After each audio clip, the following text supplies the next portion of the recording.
Hello, welcome to movie review X-Men Apocalypse. This is the spoiler free portion.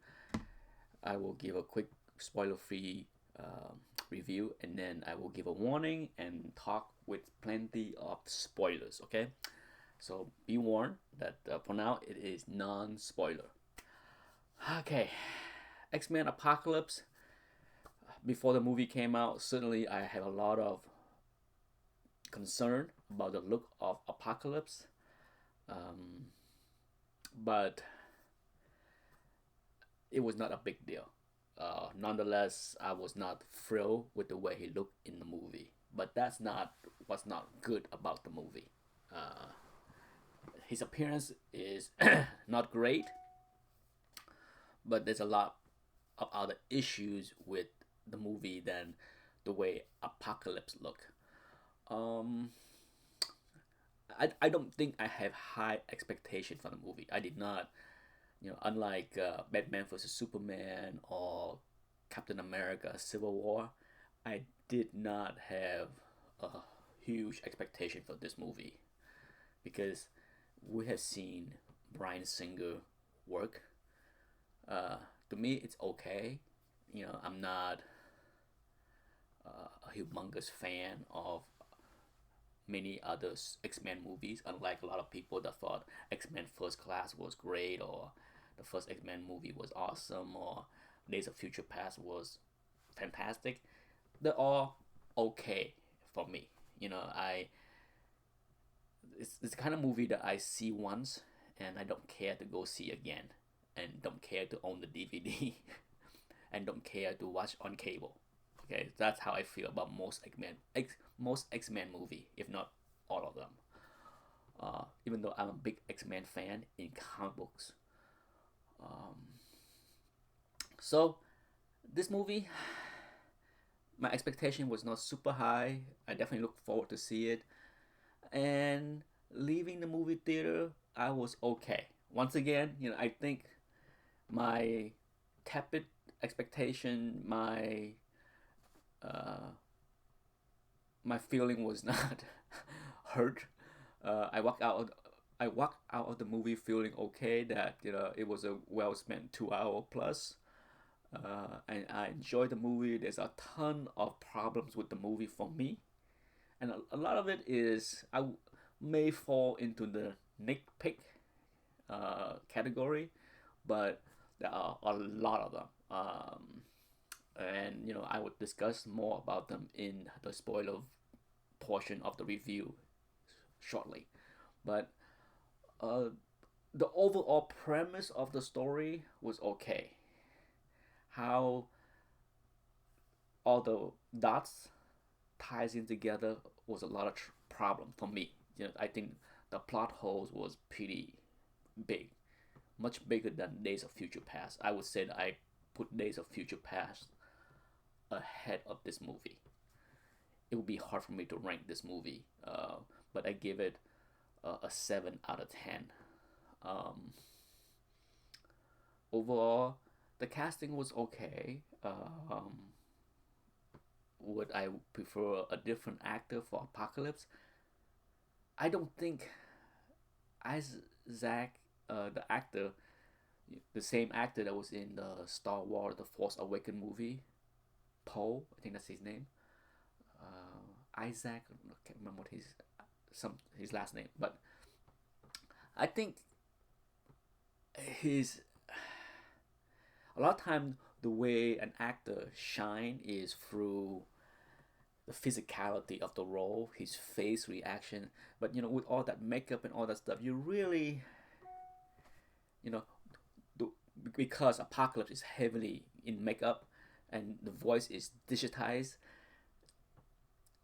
To me, you can almost throw in any actors, and I don't think it would make much of a difference as far as Apocalypse is concerned. Okay, that's my feeling about Apocalypse. Um, as far as Iceman, no, not Iceman, Archangel. That's the weak point of the movie for me because I think uh, he was underdeveloped. Same thing with Psylocke. I thought, you know, Olivia Munn was extremely underutilized. Uh, and that's the same issue I had with Days of Future Past, or even in the first X-Men, or many X-Men's movies. It's just like they you throw in a lot of characters and many of them don't have a heck of a lot to say or do. They just show up on a few scenes, but Psylocke barely spoke a sentence from my memory. Like it's frustrating to see a movie where, when you see a movie like Captain America Civil War, and they throw in a dozen characters and everybody have a lot of screen time to develop the personality to shine. Here you just don't see that. Whether it's the fault of the actress, Olivia Munn, maybe they cut out her scenes. I don't know. I have no idea. All I know was for the amount of time that she show up on the scene, it remind me of a lot of other Bryan Singer's movie where he throw in a lot of characters and you get a token scene here and there and nothing. Just like Bishop in the last movie, Bishop and Lincoln. It's it's I can't it's eye candies for the few seconds that they appear here and there, but other than that, there is absolutely nothing about them that would make you want to get to know them more. And that, I think, is the frustrating part about watching a lot of these X-Men movies. I don't need to see 20 mutants in the castle, in the mansion, and know nothing about them. Pointless. Um, so yes, a 7 out of 10, and that's my spoiler free portion of the review. And if you have seen the movie and just want to hear what I dislike about this movie, then stick around for the spoiler filled portion of the review. It's happening right now. Okay. Um, right at the start, I didn't like how they set up Apocalypse, how his four horsemen assassinate him. It's a like I said, it's just why must they do that? I don't know. What did he do that was so bad that they had to kill him and seal him? And then um, Moira McTarget, what the heck is she doing? Why is she the one hunting down by herself? Is she the cause for him to awoke? Why do you need to even involve her in that area?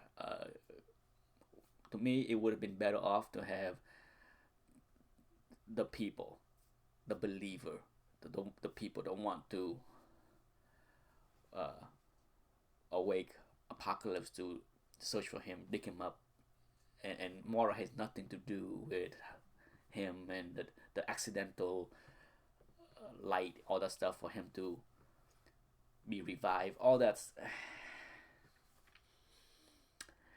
it's troubling. And then what the heck? Why is Mystique um, searching and need to rescue Nightcrawler? I felt the way Nightcrawler was introduced in the previous version was much better than how he was kept in a cage in this hidden underground fighting thing, and with Angel. Why didn't she? If she's out, if Mystique is in a mission to save mutants to be used as toys, why don't she save both of them? Yeah, it's. And then why did she need to go see Caliban to help smuggle him back to the U.S.? Couldn't he just teleport both of them into a cargo bay area of an airplane that fly to the U.S.? There's a lot of things. I understand the plot point that Bryan Singer introduced along the way to tie to connect the dot, like Caliban, Psylocke, all that stuff, and how, but every plot point, in my opinion, along the way up until this point was just like, like I said, I had a lot of issues with every single one of these little plot point that they lay out. The groundworks that was laid down didn't make a whole lot of sense to me as far as why Mystique had to do all of that. Um, the good part was, of course, Magneto, until the death of his wife and daughter. That whole arrow thing going through both of them. Could there have been a better death? Yes, but I like the emotion. I like the anger. I like the setup of how Magneto become enraged, and that's how Apocalypse want to recruit him. But the whole idea that Apocalypse want to recruit four powerful mutants. Angel powerful? Since when will Angel be powerful? Storm, yes. Psylocke, I'm not so sure. Okay, Psylocke, of course, following the trail, he went to Apocalypse went to Caliban to recruit Psylocke. It's kind of a weak scene. Storm, yeah, like I said, I like the idea that Storm was brought into the Four Horsemen because she is extremely powerful, given the enhancement that Apocalypse can amplify her power. But as far as Psylocke, I'm not sure what he did. What's odd is here is where it's kind of silly that to keep to add sexiness to the movie. Of course, Psylocke have her skimpy bathing suit, skin tight, blue purple leather outfit. Meanwhile, of course, all the other mutants and X-Men do not have their. It make no sense for Apocalypse to change the look of everybody else and not Psylocke. I think he didn't change her look. I think that's the look that she had when she met him. So she didn't change anything else. He changed Storm, her look, her costume, even her hair. But Psylocke, I think he kept her the same for the eye candy, whatever. And then I like the Professor X scenes where with Cerebro, and how Apocalypse took over his mind. I like all of that. I dislike what happened to Havoc. It make I'm assuming that he is dead. Okay, I am assuming that he is dead, but why must there be? Once again, it's a plot point where they want to create this humongous explosion that destroy the whole mansion, which help introduce Quicksilver with the cool scene of rescuing all these things. It's a plot point created, but if he was that powerful to be able to destroy the entire mansion, would he have not destroyed the mansion a few minutes earlier when he was in the room and the professor was going crazy and he need to destroy Cerebro to save the professor? Wouldn't all that blast that coming off him destroy the entire mansion then? I thought the blast that he shot at the end trying to rescue Professor X was a lot weaker, and that blow up the entire mansion. Whatever. Like I said, it could. I'm sure some people that watch this review would consider everything that I brought up as nitpicking, but that's how my brain works. As I sit there and watch the movie, I'm just like, really, why? So I was not thrilled about them killing off. As far as oh,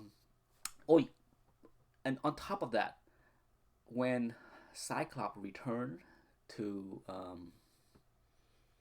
the mansion, and he's like, "Oh, it should have been me. Why? Why should it have been you? Yes, your brother is dead. It's tragic, but why should it have been you?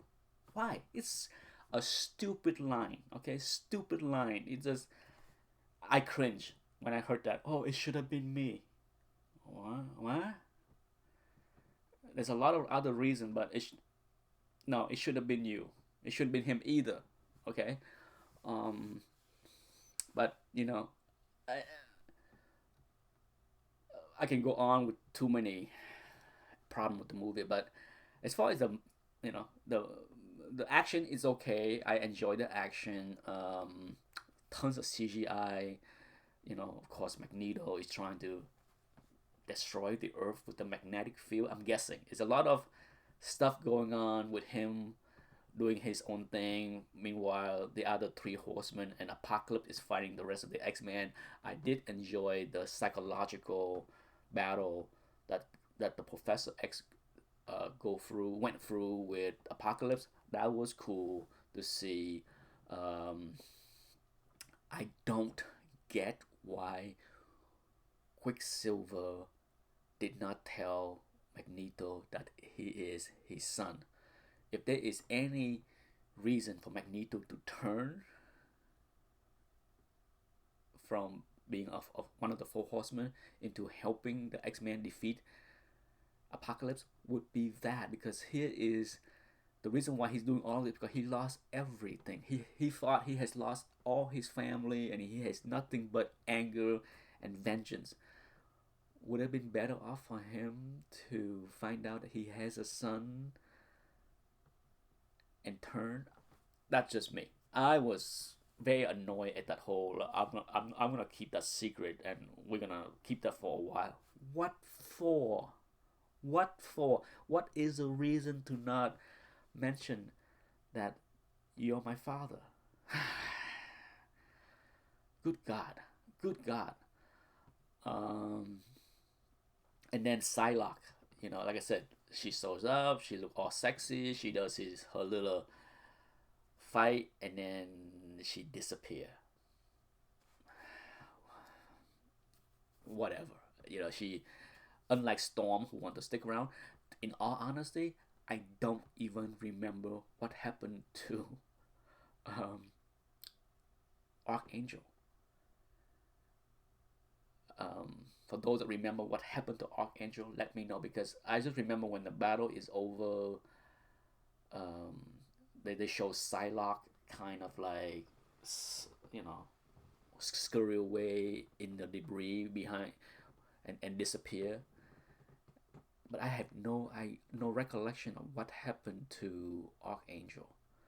Oh, and that's it. Like I said, as you can see, I have a lot of little issues with all kind of plot points, and uh, it's frustrating to watch the movie. And before I go,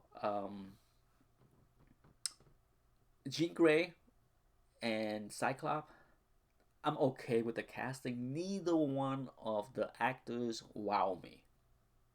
I thought the best addition was really Nightcrawler. I thought that the actor that played Nightcrawler was good. I thought Storm didn't wow me. Jean Grey did not wow me. Cyclops did not wow me. Um, no doubt they're introducing the Phoenix Force, so let's cross our fingers that they're gonna do the Dark Phoenix saga in multiple movies if they plan to go that way. Okay, make it cosmic, take it into space, introduce the Shia Empire, the Starjammer, you name it. Go cosmic, and please, Fox, no more Magneto. I am burnt out on Magneto as a villain for the movies. Enough already. Oh, of course, I almost forgot Wolverine. Um, a cool part. I like how he went berserk uh, in there. I thought it was silly how they completely forego the ending of the previous movie, because for those that remember, in the previous movie, Wolverine was rescued from the bottom of the lake, river, by Mystique, and somehow now Stryker had him. So whatever plot hole they decide to skip over to bring him into the Weapon X program to make it fit in the movie, it's fine with me. I have less problem with that than many other plot holes. So I like the way they portray Wolverine. He has that Barry Windsor Smith headgear in Weapon X.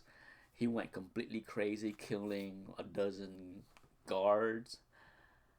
Uh, it's funny how they're trying to make it PG-13 because here the guard are shooting a barrage of bullets into Wolverine, and he's clean. Yes, he has healing power, but somehow the hundreds of bullets that they shot at him miss him completely. Yeah, sure, you see a little splatter of blood on the wall here and there, but still. So if you're gonna make an R-rated movie of Wolverine, make it R-rated because you can't show Wolverine going berserk, and that's what you see. I'm sure a lot of people would differ with me with that scene. It's awesome, it's awesome, but it's kind of weird to see Wolverine go berserk, and you get a tamer version of the. But it's still cool. It's one of the cool, quick. Wolverine was in the movie for 30 seconds. you know. But that's it. That's my review for the movie. I'm sure a lot of people would differ with my opinion because I am tough. I'm a tough review of this movie. Could it be because there's a burnt out fatigue? Is there a superhero fatigue on my part? Maybe. I don't know. All I know is every time I go see an X-Men movie, I left with this kind of feeling. And it's never a wow feeling, okay? Not yet. Not for any X-Men movies that I walk out and say, wow, what a great movie. No. Not one. Not yet. That's it.